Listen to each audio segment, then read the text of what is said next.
Bon début de semaine, à vous qui êtes branchés, vous qui nous suivez en ce moment, c'est un plaisir et un honneur en même temps d'être des vôtres ce matin. C'est comme ça que nous allons commencer la semaine avec vous, avec beaucoup de regrets.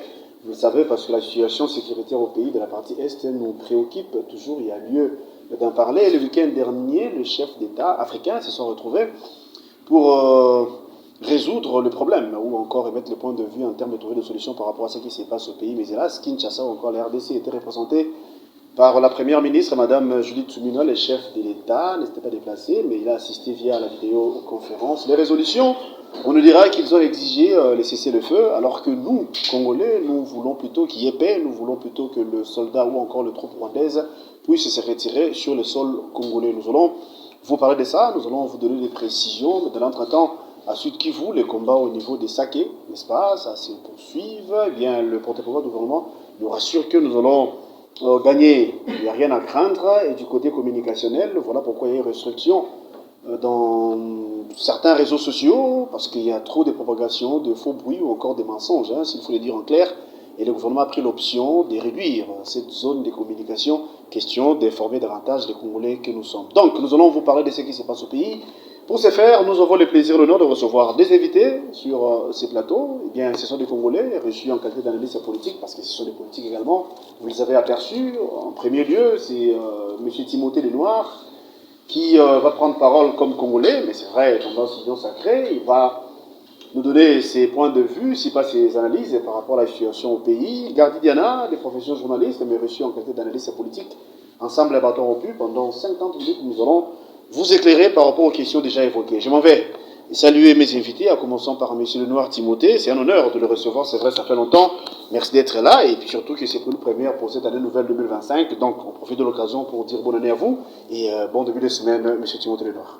Merci beaucoup. Bonne année à vous aussi, à toute l'équipe de la RTVS 1. Une si grande chaîne très suivie au niveau de l'international, même dans les fins fonds de la République démocratique du Congo. Mais ce que j'aime beaucoup au sein de la RTVS 1, c'est plus l'Angola. L'Angola, vraiment, au niveau d'Angola, au niveau de Luanda, on suit beaucoup la RTVS 1. C'est vraiment une chaîne de référence et tout. Merci beaucoup pour l'invitation. Je suis très flatté. Évidemment, c'est une première par rapport à cette année. Je veux le meilleur à tout le monde. Je veux le meilleur à mon co-débatteur que j'aime bien, j'apprécie. Je sais que lui et moi, on va faire un débat costaud. Et puis à tout seigneur, à tout honneur, mais veux le meilleur à papa Adolphe Fumumba. Voilà. Merci beaucoup Timothée Lenoir. Gardi Diana, un habitué de cette émission. Merci d'être là. Bonne semaine à vous. Merci de l'ordre, bon début de semaine à vous, à Timothée Lenoir et à tous ceux qui nous suivent en cet instant.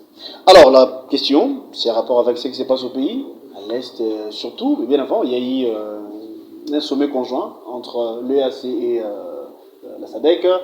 La RDC, nous étions présents via Madame Suminwa, Première ministre, mais le chef d'État avait assisté, voulais-je dire, via bien sûr la vidéoconférence. Mais du moins, il y a des résolutions. Ils ont demandé qu'il y ait cessé les faits immédiats. Ils ont parlé de beaucoup de choses, mais en aucune fois, vous et nous avions suivi où le chef d'État africain, noir sur blanc, condamné le Rwanda au point de demander à Kagame de retirer ses troupes. Ne voyez pas que c'est une manière de nous berner davantage. Est-ce qu'il faut lever d'autres options ou bien il faut tenir compte des résolutions prises l'autre fois au niveau de ces sommets? Mais je pense que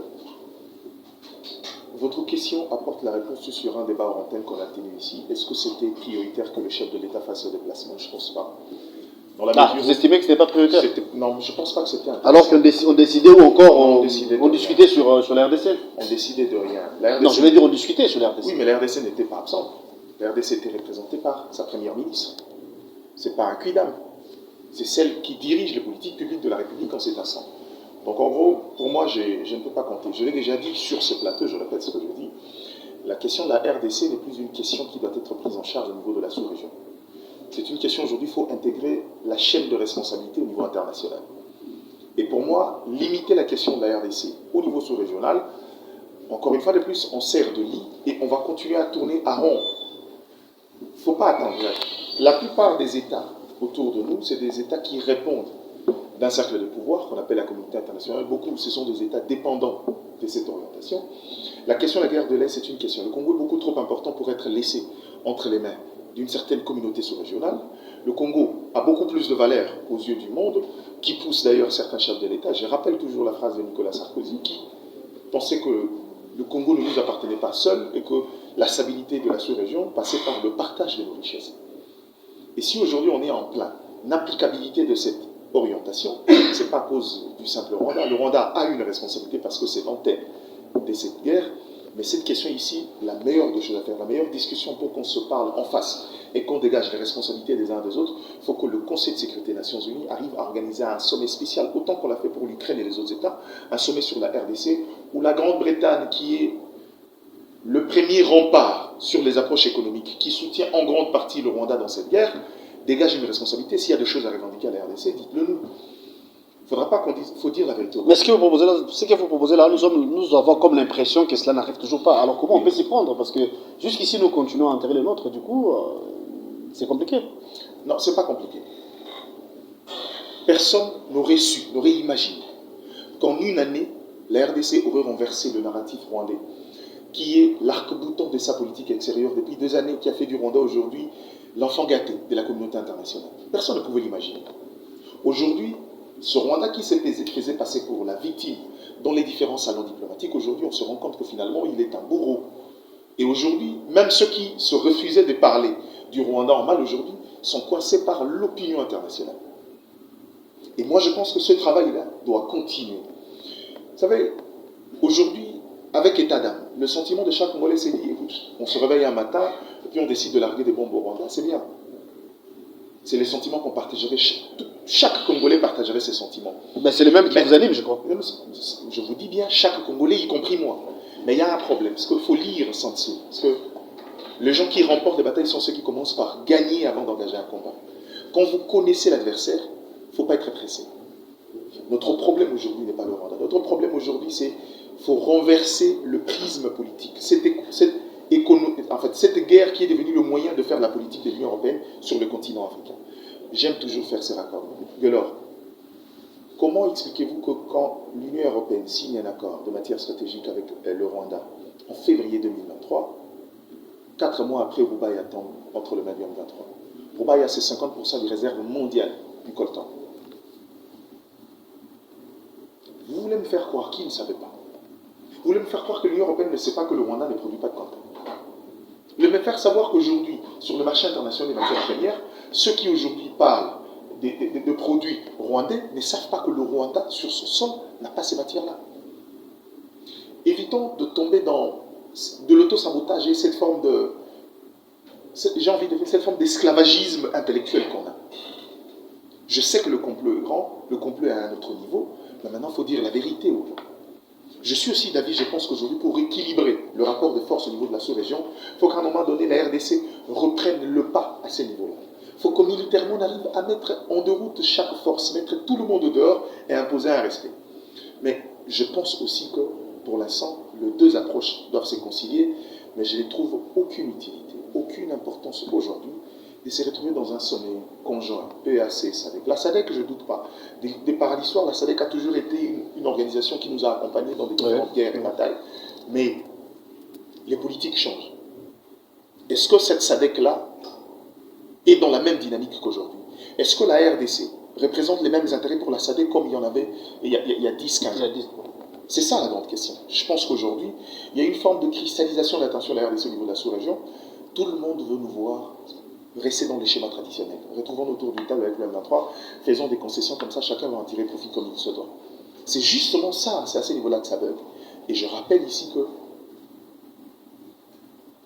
la seule chose que je trouvais des plus positives dans cette orientation, dans le choix du chef de l'État, ce qu'il s'est rendu compte, il s'est dit, écoutez, ça fait des années qu'on combat à ces niveaux-là, mais on n'a jamais de solutions.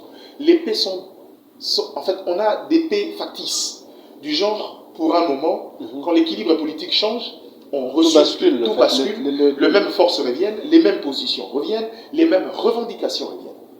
Il a commencé par le soft. Il dit, bon écoutez, si le problème c'est partager les richesses, comment ne pas commencer par le voisin qui nous fait directement la guerre? Le Rwanda, écoutez, nous on est un État riche, mais on vous donne la possibilité de pouvoir en profiter. Contre cette décision-là, si ça devrait passer par les parlements, aucun Congolais n'aurait voté ça. De laisser le Rwanda venir exploiter... C'était aussi une belle initiative, parce que... En fait, c'est ce que je vous dis. Ça a fait jaser jusqu'ici, il y a des langues qui s'élèvent. En fait, dans son optique, il s'est dit, puisque souvent la richesse a été mise en exergue comme élément déstabilisateur, de la sous-région, pourquoi ne pas trouver une politique soft, une politique ouverte, où chacun pourra en profiter, faire profiter chacun, pour que finalement on ait la paix et que ça nous permette de construire des dynamiques de développement. Et la gestion de l'innovation ne corrobore pas la gestion de l'Église. Voyons, ça va faire la part des choses. Ça s'appelle pas l'Église, ça s'appelle changer de paradigme.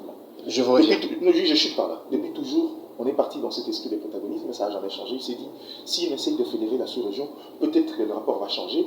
Il se heurtait parce que ce que je dis dès le départ, ces problèmes n'est pas pris en charge au niveau de la sous-région. Vous pouvez trouver des solutions avec chaque État de la sous-région. Le fait que ce sont des vallées qui répondent à une politique plus haute, ils ne pourront jamais aller dans ce sens-là. Donc c'est pourquoi, pour changer cette question, il faut que les grandes responsabilités au niveau international, qui nous disent, si c'est pour des raisons de réserve stratégique de matières premières, revenez vers nous. Vous n'avez pas besoin de tuer chaque Congolais pour en avoir. On est un État négocié. Vous avez des firmes ici, vous êtes un partenaire aujourd'hui. Dans nos budgets, il y a des ressources qui viennent des institutions de Bretton Woods. Travaillons, trouvons un compromis. Mais s'il faille aller dans la logique qui est vôtre, est-ce que nous négocions mal ou bien on ne fait pas de la tête du Congo ou des Congolais? Bref, je vais vous revenir par rapport à cette question. Laissez-moi de passer la parole à Timothée Lenoir. Vous avez suivi l'intervention de Mike Gardidana qui pense que le problème est ailleurs. Sur le plan international, non pas au niveau de la sous-région. Nous parlons ici de ces sommets conjoints, c'était le week-end dernier, entre EAC et SADC. Les résolutions sont prises, bon, ils ont imposé un cessez-le-feu, qui d'après moi, beaucoup de Congolais ne sont pas d'accord par rapport à ça. Mais c'est vrai, les chefs d'État n'étaient pas présents physiquement, mais du moins, Mme Sumina Odo du gouvernement ou encore de la nation était présente. Quelle lecture faites-vous par rapport à ça? Est-ce que pensez-vous que, au regard de ce qui s'est passé, cette rencontre de chefs d'État africains peut également nous donner satisfaction? Bon, malheureusement, je reste dans la même logique que mon frère. Okay. Rien à voir parce que je suis du pouvoir, mais je reste citoyen congolais et j'ai fourni beaucoup d'efforts pour être rationnel. Il est quand même grand temps pour la République démocratique du Congo d'imposer les respects. Les respects, autrement dit, les respects mutuels. Aujourd'hui, il faudra dire, comme vient de dire Diana, Félix Tshisekedi est allé plus loin dans sa logique, du genre à ouvrir les jeux. Venez vers moi, nous allons échanger, nous allons discuter. Et directement, moi-même, pour faciliter les choses, j'appelle mon frère du Rwanda, venez, comme nos matières posent problème ou encore vous en avez besoin, nous pouvons parler en termes win-win, gagnant-gagnant pour l'intérêt du souverain primaire qui est la population congolaise. Mais malheureusement, Kagame, il est ce qu'il est. Et vous comprendrez que l'attitude de Kagame vient tout droit de la communauté internationale. Et plus particulièrement, je vais aller encore plus loin pour dire qu'aujourd'hui, la RDC ne se bat pas avec le Rwanda. La RDC se bat avec plus ou moins 95 à 98% de la communauté internationale. Ce qui veut dire que, quel que soit le contexte, quelles que soient les réunions qui s'organisent au niveau de la sous-région, que vous le voulez ou pas, ça ne va pas payer. Ça ne va pas payer. Mais au nom de l'élégance politique, ou encore au nom de l'élégance diplomatique. C'est de la figuration, d'après vous, c'est du remplissage. Non.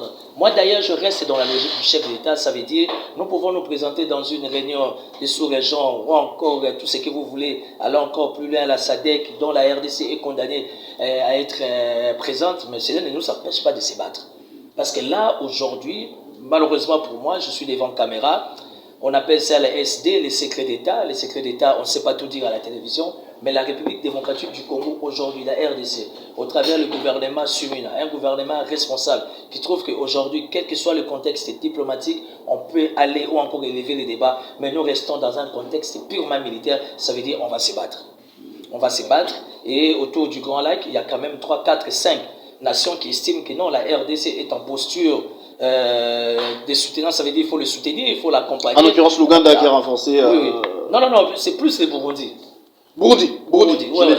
C'est plus les Burundi. Parce qu'aujourd'hui, on peut même se permettre de dire merci aux Burundais, ou encore au nouveau président burundais, de prendre cette situation à bras le corps pour la stabilité de la sous-région. Et aujourd'hui, que vous le voulez ou pas, nous ne pouvons qu'accompagner la logique du chef de l'État, se battre. J'ai aimé l'approche de notre ministre des Affaires étrangères. La dame, elle est très flexible, elle est très percutante, elle est très dynamique, très forte. Très dynamique. Cette dame-là mérite beaucoup des éloges. Et elle a été plus loin au Conseil de sécurité des Nations Unies pour dire que, écoutez, ce qui s'est passé en République démocratique du Congo par rapport à la manifestation de la population, il n'y a eu aucun leader qui était derrière ça. Une façon de dire que si à votre niveau, maîtrisant et connaissant la situation du Rwanda vis-à-vis de la RDC et que vous ne trouvez pas une solution en urgence, sachez-les que... La rue va s'en occuper. Pardon, la rue va s'en occuper, le souverain primaire est déjà comment dire, dans son ras-le-bol, ça veut dire advienne que pourra. Cette fois-ci, tout le monde se décide. Donc, bref, aujourd'hui, j'estime que pour l'intérêt de la res publica, il faudra que la société civile, les églises, si vous voulez, les pouvoirs et l'opposition, tous nous soyons derrière les chefs d'État, évidemment derrière nos FARDC, nos Ouazalènes, tous ces partenaires, afin de nous battre et trouver une solution finale. Même si on va parler diplomatie, mais sur terrain, on s'échauffe, on se sacrifie, et c'est ce qui va nous donner les respects que nous avons. Êtes-vous d'avis de ceux-là qui pensent qu'à nos jours, la diplomatie n'a pas donné ses fruits, la diplomatie n'a pas... Non, au contraire, notre diplomatie a fourni un grand travail, les résultats sont palpables, les résultats sont meilleurs et visibles. Il faudra vraiment qu'on se les dise. En fait, on doit apprendre une chose en République démocratique du Congo, nous devions apprendre à être rationnels. Je vais vous donner un exemple. D'ailleurs, il vient de dire mon co-débatteur, que vous le voulez ou pas, entre la guerre de la Russie et l'Ukraine. En Ukraine, il y a aussi de l'opposition. Mais vous voyez que tout le monde a vraiment été autour des Zelensky afin de défendre la mère patrie. Parce que là, la République démocratique du Congo, la mère patrie est en danger, le pays est en guerre, que vous le voulez ou pas, nos besoins, nos sentiments, nos tractations pour avoir, ou encore se mettre autour d'une table pour une sorte de partage équitable, équilibré. Nous disons non, ce n'est pas le moment. Dites-moi un peu, on va se mettre autour d'une table, on va parler de quoi? La mère patrie est en danger. Il y a un commandant suprême qui est là, qui a le soutien de sa population et de son armée, évidemment y compris la police et tous les services de sécurité. Pourquoi les soi-disant sociétés civiles, tout ce que vous voulez, l'Église et l'opposition ne peuvent pas adhérer dans cette logique-là? Défendons d'abord notre drapeau, nos aïeux sont en train de nous observer, comment nous nous comportons, dans vis-à-vis de la situation, oui, vis-à-vis de cette situation, dans le cadre de cette guerre qui est en face de nous. Mais aujourd'hui, bizarrement, ce qui est même écœurant, j'ai saisi l'opportunité au travers ta caméra, même au niveau de nous au pouvoir, nous l'Union sacrée, vous avez suivi la communication de Vital Kamerhe. Ça, c'est une communication... Je ne vais pas aller loin. Heureusement que ton Robert Larousse, tu as laissé ça sur ta table au bureau, parce que j'allais utiliser 2-3 expressions, et si on doit suivre, on doit, vivre la définition, ça va être choquant. Mais je sais qu'aujourd'hui, nous devons être rationnels. Soit on sait ce qu'on veut, soit on ne sait pas ce qu'on veut. La mère patrie est en danger. La res publique a besoin de la participation, de l'appui de tout le monde. Aujourd'hui, nous attendons des messages, des communiqués qui vont fortifier notre armée, qui va donner encore de la soutenance à 10 000% à nos partenaires, entre autres les Ouazalènes. Aujourd'hui, c'est déguisé, en donneur des leçons, le moment n'est pas opportun. Le moment n'est pas opportun. Le moment n'est pas opportun et je suis au regret de constater, alors que, oui, je vais être direct, je comprends que le Congo-Brazzaville n'est pas avec nous. Ça, j'ai compris. Ce sont mes analyses. Le Congo-Brazzaville n'est pas avec nous. La République démocratique. Mais c'est aussi un pays souverain. Nous tirons des leçons. Et nous sommes en politique, nous sommes en diplomatie. Nous prenons acte. De quoi est le Moninga? Mais je vais vous revenir, cher Lénore Timothée. Il y a une question. Tous prenons pour l'unité nationale. Le chef d'État avait lancé un appel. Alors, dans le sens de cohésion nationale, unité nationale. À nos jours, le père des églises ont entamé des consultations. Mais au sein même de l'Union sacrée, ce que nous remarquons, ce que nous constatons, ça tire à boulet rouge. Alors qu'on parle de cohésion nationale. Sinon, lors de votre intervention, vous avez dit qu'il n'y a pas lieu qu'on puisse se retrouver sur une table en termes de négociation. Sinon, on va tourner à rond, l'histoire va se répéter, alors que la manière dont la situation se présente, c'est comme si l'histoire va se répéter et que les Congolais se voient, ou encore les Congolais seront obligés de se retrouver encore autour d'une table. Je ne sais pas moi cette fois-là, ce sera pour partager les gâteaux ou bien pour consolider plutôt les énergies en termes de force. En fait, il est vrai qu'on dit les hommes politiques sont en crête, mais l'opportunisme des Congolais commence à devenir écœurant. En fait, on est opportuniste dans tout et pour tout. Et moi, ce qui ne m'étonne pas, c'est justement, je comprends pourquoi, dès l'histoire, les politiques congolais ont toujours trouvé la voie de la facilité, c'est-à-dire aller faire de la rébellion. Bon, je pose une question de base. Un dialogue politique maintenant va résoudre quel problème? On parle de l'unité nationale, qu'on va réunir les forces. Est-ce que tu attends par l'unité nationale? Au point de faire mal à l'ennemi. En vrai, ce qu'on veut nous dire derrière ça, c'est que l'unité nationale est une casquette qu'on porte quand on veut. Sommes-nous encore une nation dans ces contextes-là? Parce que quand l'élément qui nous unit tous, ce sol ici, cette mère patrie, si pour la défendre, on a besoin de conciliables, autant mieux passer à autre chose. Je donne toujours un exemple de Gueuleur. Je vous donne un exemple. juste des escalades verbales entre le Rwanda et l'Afrique du Sud. Vous savez du côté sud-africain qui répond? C'est l'opposant farouche à l'ANC. C'est lui qui se monte au créneau pour défendre. Il dit, vous n'attaquez pas l'individu, c'est l'institution. Et l'Afrique du Sud est un État qui ne permettra jamais ces histoires. Vous pensez qu'on est à ce niveau-là? À un moment donné, vous savez, faut pas, c'est ce que moi j'appelle encore une fois de plus. À qui revient la responsabilité à nos jours, à en croire ce que vous dites? Parce que vous parlez trop de cette expression d'autosabotage. J'ai toujours dit, le Congo, il y a eu 2 défauts de fabrication depuis notre création en tant qu'État. La première des choses, que le colon qui nous ont colonisés, pour nous coloniser, un État-continent avec cette masse-là, ils ont misé sur nos différences. La seule chose qui a permis à un individu comme Léopold II de diriger un continent comme la RDC, c'était nous mettre devant nos divergences. La preuve, au sortir de notre indépendance en tant qu'État, la première des choses qu'on a regardé, c'est qui était qui venait d'où, qui était quoi. Sécession à gauche, à droite. C'est ce qui a fait qu'aujourd'hui, on a établi la question de la géostratégie comme un élément, un principe sacro-saint de gouvernance de la République. Donc en gros, avec 450 ethnies, s'il faut tenir compte de la représentativité, il faut 450 postes. Alors que c'est impossible.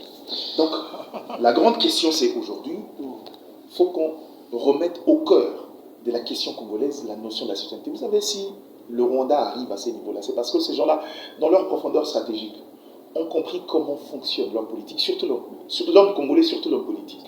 La preuve. Regardez bien, avant que cette situation ne s'empire, vous verrez que la plupart des éléments de langage utilisés là-bas, ce sont des éléments proches, soit de l'opposition ici, soit d'une certaine troisième voie, mais qui ne dit pas son nom. Ça, c'est vrai. En fait, on sert de lit parce que ces gens-là sont restés dans la logique traditionnelle du colon, c'est que ces gens-là sont capables de s'entretuer pour des questions de petits intérêts. Et c'est des gens qui ne sont pas capables de se mettre ensemble quand vous parlez de la nation. Pourtant, regardez la taille de la nation comment. Aujourd'hui, le monde pense que si le Congo ne sait pas aller de l'avant, c'est parce que le Congo est beaucoup trop grand pour le Congolais. Et qu'il faut le scinder pour finalement la solution du Soudan. Mais heureusement que quand les dirigeants pensent comme ça, quand les leaders politiques pensent comme ça, la population a toujours fait échec à ce genre de mentalité. Elle est de temps en temps manipulée par des arguments ad hominem, parce qu'au Congo, on ne parle pas politique de gouvernance, on parle individu, mais de temps en temps, elle est manipulée, mais la raison revient très vite. Et c'est le seul rempart qu'on a aujourd'hui, ce qui fait que la subtilité dans les discours de Mme Thérèse Wagner, parce que vous connaissez l'histoire de la RDC, nous, il nous a suffi d'une frustration d'un match de football pour qu'on décide de changer l'ordre politique et que l'indépendance arrive. Juste une frustration. Il a suffi aux Congolais, sans armes, de saisir le même Rwandais, 97-98, rappelez-le, par une bonne communication, une mobilisation de troupes. Moi qui vous parle encore une fois de plus, témoin habitant Massina, des gens armés, mais déboutés par des forces vives, des gens sans armes. Qu'est-ce que vous voulez de plus?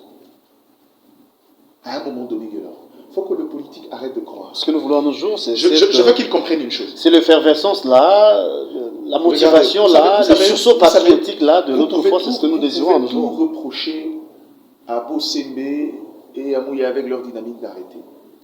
Mais mon cher frère, vous parlez à un expert en communication stratégique. La propagande des guerres est un élément qui fait évoluer une bataille. Si l'Ukraine n'a résisté, c'est à cause des orientations stratégiques de communication, qui dans l'aspect mobilisation a permis de faire de chaque citoyen militaire dans l'âme. C'était automatique. Et dans le contexte congolais, je vous dis qu'on était dans un contexte où, malheureusement, le pouvoir pense qu'on peut faire une communication de crise gratuitement, ce qui n'existe pas. Mais deuxièmement, pourquoi j'ai dit que ça existe? Parce que dans la conception de la stratégie, ça ne se fait pas gratuitement. C'est dans l'implémentation où chaque Congolais, quand on se sent adhérer, on part normalement. Il y a un travail de stratégie à faire. C'est ce qui fait qu'on communique de manière alambiquée. Il fallait stopper l'hémorragie. Sinon, on aurait vécu une propagande à un niveau où on aurait démobilisé pas seulement le troupe, même la population. Donc, c'est très dangereux de vous mettre encouragez une population. La procédure, bon, libre à vous. Non, hein. vous savez, je vais vous dire une chose. Quand on gouverne, on n'a pas besoin d'être aimé. Parfois, des décisions impopulaires, mais qui revêtent un caractère essentiel et nécessaire. Je connais la mentalité des Congolais avec de l'autodérision. On rit de tout et de n'importe quoi. On aurait fait de cette question de la guerre un sujet de rire. Un comédien aurait ajouté sur TikTok un truc, une blague, et puis on finirait par relativiser les choses un peu comme c'était avec Bounagan. Bounagan, et puis ben, voilà, et puis après quoi. Je vous reviens là. Comprenez. Timothée Lenoir, vous avez suivi ce qu'il a dit. Hein. Aujourd'hui, une démarche déjà entamée par les pères des églises. Je prends l'exemple d'une nation, je le dis d'une famille, considérons la RDC comme une famille, encore une maison. Quand il y a des divergences à l'interne, il y a fissures, il y a points de relation qui peuvent évoluer, du coup, vous êtes affaibli. Eh bien, les pères des églises pensent que les Congolais se voient dans l'obligation de se retrouver ensemble autour d'une table, renforcer encore cette union, comme qui dirait l'union fait la force, mais en croire ce que vous dites, vous donnez l'impression d'être contre. Bon, écoutez, nous sommes dans un État démocratique. Je suis libre d'avoir une position. Je suis d'ailleurs, d'entrée de jeu, de par ma posture étant citoyen congolais, je suis contre les pères des églises, toutes les expressions que vous pouvez les accorder là. Dites-moi aujourd'hui, je vais commencer par mon église parce que je suis chrétien catholique pratiquant. Dites-moi aujourd'hui, je sais que l'église n'a jamais été du côté du pouvoir. Ça, on connaît les principes, on connaît la chanson. Dites-moi une fois de plus aujourd'hui, si la RDC tombe en guerre à 100%, même l'église catholique ne va pas fonctionner. Il y a une chose qu'il faudra comprendre. Dans ce contexte que nous nous retrouvons, j'estime que le plus important, nous devons être unis, soudés, autour du chef de l'État, accompagner la République, soutenir nos militaires afin de défendre notre mère patrie. Aujourd'hui, quand on nous demande de se mettre autour d'une table, pourquoi? Parce qu'il fallait être insatisfait. Je vais te faciliter la tâche. Toi, tu es journaliste et moi, je vais m'assumer.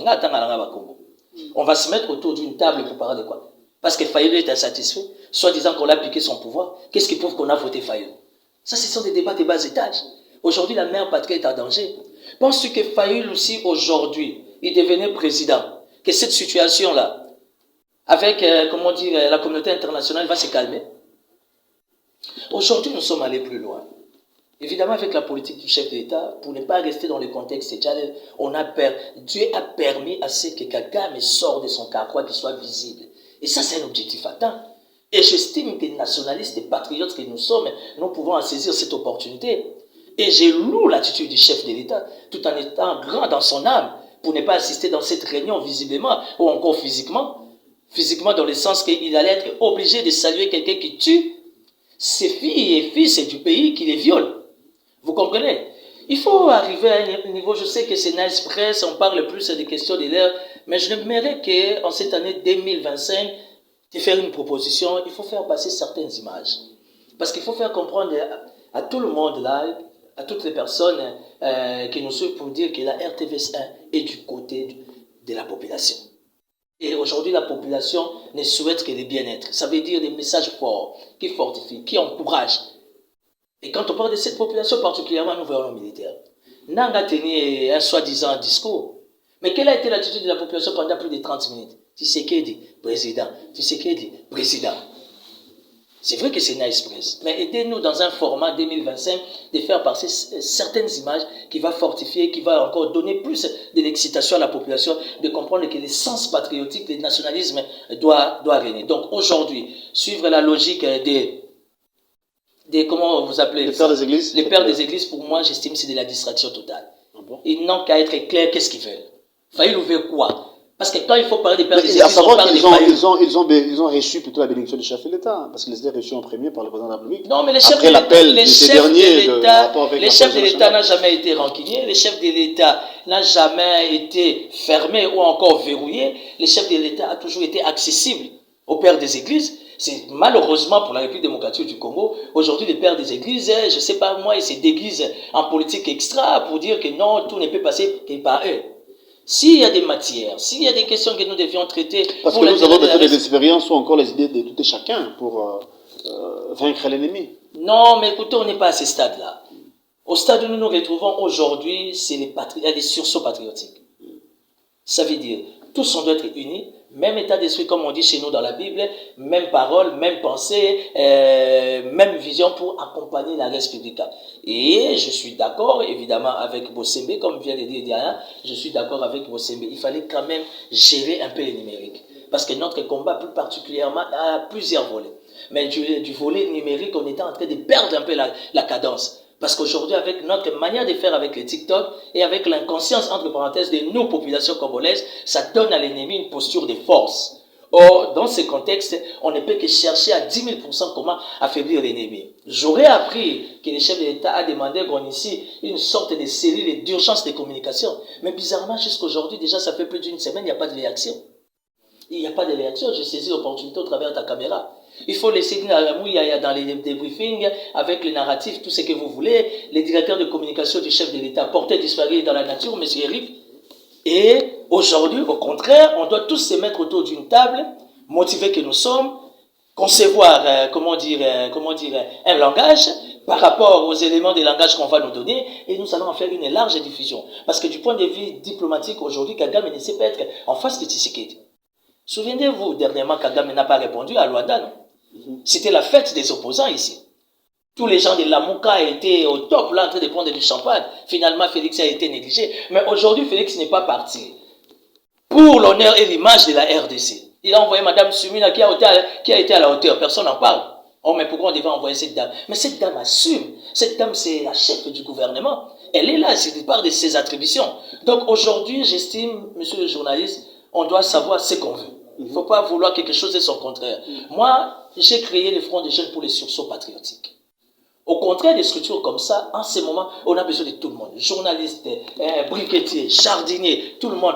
Que nous discutons, qu'il y ait une communication, qu'il y ait des éléments de langage, afin que nous faisons une large diffusion à tous les niveaux. Mais une chose est sûre et certaine, nous sommes en bonne posture. Les gens qui nous suivent, mettez-vous à l'aise. Ah, nous sommes en bonne posture. Hein? Je suis un analyste politico-sécuritaire. Et jusqu'à preuve du contraire, je suis du pouvoir. Et ces couloirs-là sont des couloirs que je passe. Je ne vais pas entrer dans les méandres, ce n'est pas à l'ordre du jour, mais je peux apaiser la population, surtout vous qui nous suivez de gauche à droite dans les fins fonds de la RDC, les amis d'Angola d'une manière générale à Luanda, la République démocratique du Congo, le gouvernement congolais assume. Et les gens vont attendre longtemps pour Bukavu là, parce que nous les contrôlons et nous les gérons. Quand on vous dit que Goma est entre les mains des rebelles à 100%, c'est faux. Nous sommes dans un combat avec nos partenaires, nous nous battons pour sécuriser notre terre malgré l'appui, malgré que le Rwanda est appuyé par la communauté internationale. Je parle de la communauté internationale, à commencer par la Grande-Bretagne, sans parler de la France. Je vais aller plus loin, même les États-Unis. Même les États-Unis, tu vois, on a parlé au même moment. Or, au travers de nos matières premières, on peut discuter, on peut parler win-win, afin que nos autochtones, nos populations, se retrouvent par rapport à leurs matières. Bukavu ne tombera pas, c'est le sujet de tout Congolais, ça c'est vrai, mais que ferions-nous de Goma, Bunagana et d'autres territoires occupés à nos jours par Monsieur le journaliste, nous travaillons sur ça. Ça, c'est la dernière année. Cette année 2025, retiens cette image. Je ne sais pas si je les passerai encore ici, mais je les passerai pour te dire, souviens-toi, de tel jour on a parlé de ça. Cette guerre a plusieurs aspects. Et dans son aspect spirituel, aujourd'hui, Kagame finit. Ça veut dire que Dieu est passé par, comment on vous appelait, Tshisekedi, pour que cette situation trouve la solution. Ce combat, cette guerre n'est pas à la famille Tshisekedi. Moins encore de l'union sacrée. C'est un problème de tous les Congolais. Tu as vu dans quel état tu es venu? C'est nous qui sommes invités. On a dû te renforcer le moral pour que nous puissions faire passer notre mission. Tu comprends? Tu sais ce qui t'anime? C'est parce que tu es un vrai nationaliste. Tu es un vrai patriote. Tu n'as pas besoin d'être député. Tu n'as pas besoin d'être sénateur. Moi, encore un membre du gouvernement. Déjà, l'Assemblée nationale nous a déçus au travers de la communication de Vital Kamerhe, une communication immature dans ce contexte si délicat. Mais le plus important, nous allons parler parce que nous estimons que la République a besoin de tout le monde et nous allons défendre notre mère patrie jusqu'à la dernière énergie. Ah oui, voilà. Ça c'est vrai. Cher Diana, soutenir l'armée, soutenir le chef de l'État, tous derrière le chef de l'État, derrière la nation. Quelle connotation donnez-vous à cette expression? Parce que nous avons comme l'impression, parce que dans cette idéologie, que beaucoup de gens pensent que les opposants surtout sont contre la patrie, l'effet de ne pas soutenir, mais plutôt prendre la position du régime. Bon, en fait, on ne demande pas à quelqu'un de prendre la position du régime. Parce que la question de la guerre de l'Est n'est pas une position du régime. Tout à fait. C'est lui qui a dit que cette guerre sera longue et populaire. Vous allez le Désiré Kabila. Il savait de quoi il parlait. En fait, à votre entendement, quand vous le disiez, vous pensiez que c'était quoi? Alors, on était ici, on disait Kabila, tout est aucun des guerres, on est aussi là. Il est parti. De la même manière, si on ne fait pas attention, tu sais qu'il y passera. Je donne la chance à Martin Fayulu, il arrivera en tant que président de la République. Il essaie de trouver la situation en tant que telle. C'est ça le plus grand problème. permets de dire, vous savez, sur la dynamique de l'Église, l'initiative de l'Église catholique et les CC, vous savez, au-delà d'être une Église, une confession religieuse, l'Église catholique est une entité politique. C'est une entité politique qui participe. L'Europe tire ses fondements de l'Église catholique. C'est-à-dire que c'est une Église qui a toujours été proche de l'État, proche des États et de la sphère politique. Ce que l'Église est en train de faire dans ces contextes, où chaque Congolais est animé d'un sentiment qu'il faut en découdre avec le Rwanda, il faut trouver des solutions, il faut que le monde arrive et nous ramène l'idée d'un dialogue, là n'est pas le problème. Mais le problème, c'est le fait qu'aujourd'hui, on dit étendre le dialogue avec Nang. C'est ce que je voulais poser comme question. Qu'est-ce qui fait peur ici? Que les Congolais se retrouvent ensemble autour d'une table, ou bien c'est du fait que Nang aussi prendra part? C'est ça les grands problèmes, apparemment. En fait, c'est à deux niveaux. À faible échelle, vous me posez à moi la question, je ne trouve pas la pertinence. C'est un dialogue, un conclave où il y aura perdième, où il y aura entretien de gens pendant autant de temps pour discuter des orientations politiques et autres. Mais, d'après tout, j'ai toujours dit et je reste convaincu que dans le contexte congolais, le dialogue est un mécanisme de gestion. Quand ça bloque quelque part, de par la nature mosaïque de notre État, on peut discuter pour dégager des orientations sociétales pour calmer la situation. Mais là, on est dans un contexte où c'est l'État qui fait face à une agression du reste, stratégique pour le monde. De leur quai. Quand le prêtre dit qu'il faut élargir le dialogue, même avec ceux qui tiennent les armes, le sentiment de chaque Congolais, c'est le prêtre sont capables de dire non à des erreurs, des gouvernances, mais sont prêts à accepter quelqu'un qui veut revenir dans le pouvoir par les armes. C'est 50, 60 ans de retard. Pire encore. Vous savez là où il y a le raccordement. Si on excluait Nanga, par exemple, pensez-vous que les dialogues non plus n'ont toujours pas sa raison d'être? Je vais vous dire quel élément qui crée de la suspicion dans la dynamique. Vous vous souvenez au sortir des élections de Félix Tshisekedi, lors d'une déclaration, l'abbé Donatien Cholet dit, je cite, dans ce contexte, avec ces élections gagnées par Tshisekedi, il ne serait pas étonnant qu'un courageux prenne les armes. Dans l'analyse diachronique, il donne l'impression d'avoir été préparé pour cette situation. C'est là où il y a le problème.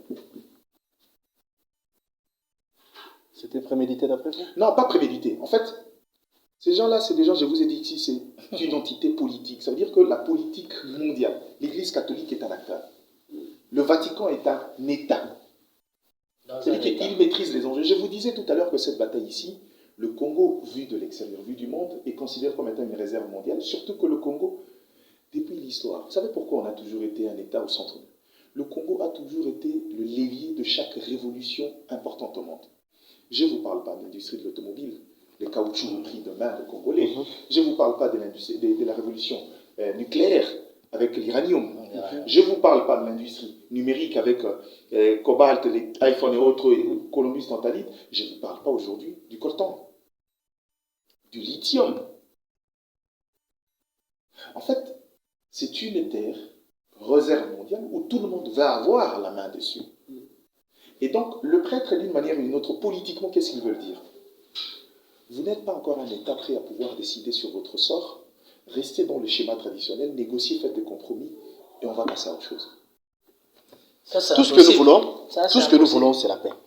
Non, c'est vrai. Non, laissez-moi évoluer. Laissez-moi évoluer. Permettez-moi d'évoluer. Parce que là, je risquerai d'être incompris. J'ai dit ceci. Tout ce que nous voulons, c'est la paix. Je n'ai pas dit à tout prix. Dans le sens où, ce qui se passe à l'Est, nous condamnons tous. La manière dont vous avez présenté encore analysé la situation, qu'est-ce qui nous empêche, nous Congolais, d'aller auprès de ceux-là de grandes puissances, d'aller dire, écoutez, non, nous sommes accessibles, nous sommes ouverts. Vous avez eu le temps de crier, on n'est pas pour rien. Nous avons tout dont vous avez besoin. Pourquoi ne pas venir la journée comme ça, en face, on négocie. Je vous réponds. Et voilà. Je vous réponds cash. Est-ce que c'est parce qu'on négocie mal? Je vous réponds. Ou bien parce qu'ils ne nous aiment pas carrément? Laisse-moi, je vous réponds cash. Bien que ce n'est pas question d'amour ici. En politique, on dit, ce par quoi on acquiert le pouvoir, c'est ce par quoi on le conserve. Tout le monde sait qu'aujourd'hui, le Congo est un État à une vocation de puissance. Ce Congo, de par son histoire, a prouvé. Le Congo n'est pas un État belliqueux, qui a toujours misé sur la diplomatie, le bon voisinage et autres. Mais la RDC, depuis toujours, a été au cœur des grandes révolutions. Quand l'économie de l'Occident est presque fragilisée dans ces dynamiques, vous savez, aujourd'hui, le BRICS est une menace autant que la Chine. Quand vous êtes dans un contexte où économiquement vous perdez la place de puissance, il faut trouver ce qu'on appelle de niche. Or, dans la logique de niche, un État comme la RDC, vous le laissez le plein pouvoir, la souveraineté, d'avoir le moyen de sa politique, c'est-à-dire que militairement d'être sécurisé, c'est un adversaire. Donc c'est fait à dessein. Je vous dis que c'est fait à dessein. C'est-à-dire que c'est comme je suis dans une bataille où je sais que mon adversaire est costaud. Comme c'est fait à dessein. Comme c'est fait à dessein par rapport à ce que vous avez dit. On peut conclure en disant que on ne trouvera pas solution. Non, c'est pas ça. Regarde. Le problème, c'est qu'on se dit, c'est un géant. La meilleure façon pour moi d'être au sol diapason, c'est de le maintenir à terre, au sol. C'est pourquoi je vous dis, il y a une solution. C'est laquelle? Le Congo, de par sa vocation, se doit, au-delà des accords bilatéraux qu'on signe, le Congo doit avoir des alliances militaires et payer une facture conséquente avec certains États. Deuxièmement, à titre d'exemple, j'aurais bien choisi la Russie, je sais que c'est à ça que vous pensez, mais dans ces contextes, cette Russie-là est un peu fragilisée, même si ça reste quand même un allié de taille. Parce que la Russie aussi, au regard de la situation de la guerre, a besoin de trouver des orientations économiques. Si le Congo peut être un lit pour lui permettre de continuer son économie de guerre, la Russie viendra calmement, est capable de mettre le boucher double. Mais pire encore, il faut commencer par couper les antennes de l'Occident au niveau de la sous-région et se dire, prouver de quoi on est capable, qu'on est un État puissant. C'est nous le puissant en Afrique. Si vous voulez faire affaire, votre antenne, c'est nous, c'est pas les autres. Et ça passe par l'option militaire. Non pas par la diplomatie. Depuis toujours, la RDC n'a pas fait la guerre. La RDC n'a jamais fait la guerre. La RDC a toujours été dans une résistance. C'est pourquoi les gens pensent que c'est un géant au pied d'argile. Il faut qu'on arrive à un moment donné, qu'on fasse l'ordre, et parce que c'est de notre devoir. Vous savez, aujourd'hui, dans cette bataille, si le Tchad était un État capable militairement de nous venir en aide, il serait venu volontiers parce que le Tchad aujourd'hui est rédévable à la RDC. Tout à fait. Ça, les gens ne sont même pas informés. La RDC a permis qu'il y ait paix et que l'ordre constitutionnel revienne au Tchad par la médiation de Félix Tshisekedi. C'est ça notre vocation. Au-delà des orientations économiques, la facture entre États. Le Congo est comme les États-Unis, on doit fédérer une politique continentale où chaque État s'identifie à nous et tire profit quand viendra la question de la guerre. Ces États-là défendront leurs intérêts. Peut-être pas nous, mais leurs intérêts au Congo. C'est ça la logique de la vie. Et le Congo doit accepter, doit prendre son rôle au sérieux. Il faut qu'on aille dans une politique expansionniste de notre influence sur le continent. Quand Kwame Nkrumah m'a parlé des États-Unis d'Afrique, vous savez pourquoi ça n'a pas marché quand Kadhafi a pris l'initiative? Parce que quand vous regardez la cartographie des États, censés logiquement mener la donne, la Libye n'y était pas. Il y a 3 États. Il y a l'Afrique du Sud, il y a la RDC et le Nigeria. Or, le Nigeria aujourd'hui est un État fragilisé avec le Boko Haram. Le côté islamiste est très prononcé, ça dit c'est un État divisé. L'Afrique du Sud, sa dépendance encore avec la politique occidentale, avec les Blancs qui sont encore dans la question de gouvernance, le fragilise un tout petit peu. La RDC a un boulevard. Maintenant, le problème, c'est qu'il est à nous de pouvoir définir une politique. Il faudra qu'on quitte la politique de la cueillette. Moto Azana, vocation aux la champion, à se contenter à rater, n'a gagné 2-3 combats par KO. Le problème, c'est les titres. Et le Congo doit aujourd'hui construire une politique expansive sur le continent. Notre première ligne de défense, c'est le continent. On a tout ce qu'il faut pour alimenter. Quand on nous dit État catalyseur, c'est ce que nous sommes. Il faut que cette histoire-là devienne vérité. Sans passer par là, le Congo ne connaîtra pas son apogée. Et je pense qu'aujourd'hui, puisqu'il y a embelli, ce que nous, on doit faire, c'est couper les antennes de ces gens-là. Parce qu'ils n'aiment pas ces salis-là. Mais les États-Unis ne viendront jamais de manière... Bon, ils peuvent venir faire la guerre directement par mercenaires. Mais si on s'est présenté, écoute, au lieu de passer par le, on donner des armes, nous on est prêts, on n'a pas la technologie, vous en avez. Quels sont les intérêts? Prenez pendant un moment. On peut faire la politique de l'autruche, leur laisser exploiter, et nous on prépare. Dès lors qu'on prépare notre armée, c'est progressivement qu'on commencera à s'imposer sur le marché. C'est un discours qui revient souvent, hein, préparation de l'armée. Exactement. Je vous dis que l'une des plus grandes faiblesses de Tshisekedi maintenant, c'est qu'il est dans la bonne tangente de dire on ne va pas continuer à satisfaire nos partenaires au prix des âmes de Congolais. Mais le problème, c'est qu'il ignorait beaucoup de choses, notamment la profondeur du mal qu'il y a d'abord chez nous, chez lui d'abord. C'est un peu avec comme la justice. Il voulait un état de droit, mais il a mis la charrue avant le bœuf. Il ne savait pas que pour qu'il y ait justice, c'est d'abord une affaire d'hommes. Il faut commencer par mettre des hommes convenables pour avoir une justice qu'on veut. Et malheureusement, c'est ce qui arrive ici sur l'approche sécuritaire. Il faudra qu'on prenne le temps de préparer parce qu'on est un État à vocation de puissance. La première priorité de la RDC, c'est la défense. Nous, on doit être un État qui défend non seulement notre sol, mais qui défend l'ensemble du continent. C'est ça notre vocation. 60 ans après l'indépendance, plus de 60 ans d'ailleurs, hein, parce que le monde en a parlé, il y a un plan qui existe depuis pour nous faire mal, aux Congolais que nous sommes. Ici, est-ce qu'on peut dire que c'est nous, Congolais, qui n'arrivent pas à comprendre les enjeux, ou bien nous ne jouons pas un bon jeu? Pardon.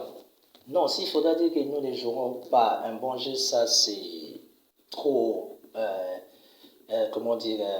trop un peu bousculer les choses. Mais malheureusement, mon pays, la République démocratique du Congo, nous avons une classe de décideurs déjà qui sont très loin de comprendre beaucoup de choses. Et c'est ça, oui, je sais de quoi je parle. Nous avons une classe de décideurs, des gens qui arrivent ils sont loin en fait de comprendre beaucoup de choses. Connaissant les réalités de la communauté internationale, de la sous-région, aujourd'hui, on est condamné à être unis